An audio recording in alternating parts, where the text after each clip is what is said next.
அன்பு சகோதர சகோதரிகளே, அனைவருக்கும் வணக்கம். நம் பதிவில் இன்று நாம் பார்க்கவிருப்பது வாஸ்து பற்றிய ஒரு சிறுகதை. ஒரு ஊரில் ஒரு பெரிய வணிகர் ஒருவர் வாழ்ந்து வந்தார். அவருக்கு மனைவி, குழந்தைகள் என்று சந்தோஷத்துடன் வாழ்ந்து வந்தனர். அவருக்கு மாட மாளிகை போல் வீடு வாஸ்துப்படி அமைந்து நன்றாக வாழ்ந்து வந்தார். ஒரு நாள் வணிகருக்கு திடீரென்று ஒரு ஆசை. என்னவென்றால், என் வீடுதான் வாஸ்துப்படி உள்ளதே, எப்படி என்றால் நான் ஏன் மன்னனாக கூடாது?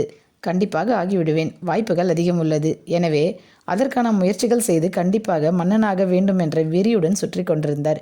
வணிகனுடைய நண்பர் ஒருவர், இந்த நாட்டிற்கு புத்த பிரம்மா வருகிறார், அவரிடம் உன்னுடைய ஆசையை கூறு, நிச்சயம் நிறைவேற்றி வைப்பார் என்று கூறினார். அதேபோல் புத்த பிரம்மா ஒரு மரத்தடியின் கீழ் அமர்ந்து தியானம் செய்து கொண்டிருந்தார். வணிகர் சென்று, சுவாமி, எனக்கு எந்த குறையும் இல்லை, ஆனால் எனக்கு ஒரு சின்ன ஆசை, அதை உங்களால் தான் நிறைவேற்ற முடியும் என்றார். என்னால் முடிந்தால் நான் கண்டிப்பாக நிறைவேற்றி வைக்கிறேன் என்றார் புத்த பிரம்மா. வணிகர் புத்தரிடம், நான் கூறுவதை ரகசியமாக வைத்து கொள்ளுங்கள். என்னவென்றால், நான் இந்த நாட்டுக்கு மன்னனாக வேண்டும். அதற்கு நான் என்ன செய்ய வேண்டும் என்று நீங்கள் கூறுங்கள் என்றார். புத்த பிரம்மாவும், நாளை அதிகாலை 4 மணிக்கு குளித்துவிட்டு இந்த குளத்திற்கு அருகில் வரவும். உன்னை இந்நாட்டு மன்னராக்குகிறேன் என்று கூறினார். மறுநாள் காலை 4 மணிக்கு வணிகர் புத்தபிரமா சொன்ன இடத்தில் சென்று பார்த்தால், அங்கு அந்நாட்டு மன்னர் புத்தபிரமாவிடம் பேசி கொண்டிருந்தார்.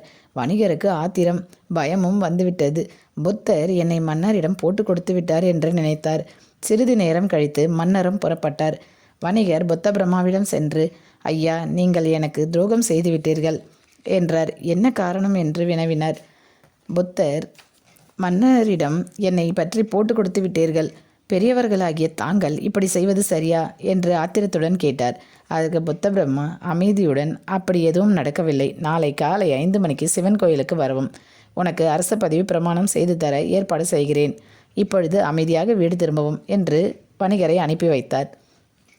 அரசர் வந்ததின் நோக்கம் வணிகருக்கு தெரியாது. அரசர் புத்தரிடம், இந்நாட்டில் அனைவரும் சந்தோஷமாக இருக்கிறார்கள், மழை, விவசாயம், வியாபாரம் என்று நன்றாக வாழ்கின்றனர். அதனால் நான் ஒரு வாரம் இறைவனின் சிந்தனையுடன் தியானம் செய்து அமைதியாக இருக்க வேண்டும் என்று புத்தபிரமாவிடம் கூறினார். அதற்கான ஏற்பாடு செய்கிறேன், நாளை சிவன் கோயிலுக்கு வர சொல்லி அரசரை அனுப்பி வைத்தார். மறுநாள் அரசரும் வணிகரும் சிவன் கோயிலுக்கு வரவே அரசரின் விருப்பத்திற்கு ஏற்பவும் வணிகரின் ஆசைக்கு ஏற்பவும் வணிகருக்கு பதவி பிரமாணம் நடந்தது. பிறகு அரசர் அரண்மனையை விட்டுவிட்டு வணிகரின் வீட்டுக்கு செல்கிறார். வணிகர் அரண்மனைக்கு செல்கிறார். ஒரு வாரம் சென்றதும் வணிகர் புத்தபிரமாவை சந்தித்து, குருஜி, நான் மிகப்பெரிய தவறு செய்துவிட்டேன். இப்பதவிக்கு மிகப்பெரிய அளவில் பொறுப்பு இருக்க வேண்டியுள்ளது. மேலும் எனக்கு குடும்ப நிம்மதி இல்லாமல் போய்விட்டது.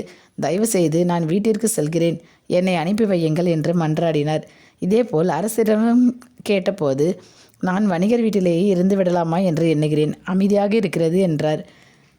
இதனுடைய கருத்து என்னவென்றால், மிக சரியாக வாஸ்துப்படி உள்ள வீட்டில் இருந்தால் அரசராக முடியும் என்ற எண்ணம் கூடாது. இது இருப்பதை விட விட்டுவிட்டு இல்லாததை தேடுவது போல் ஆகிவிடும். வாஸ்துப்படி உள்ள வீட்டினால் குடும்ப நிம்மதி உள்ளதா என்று பார்க்க வேண்டும்.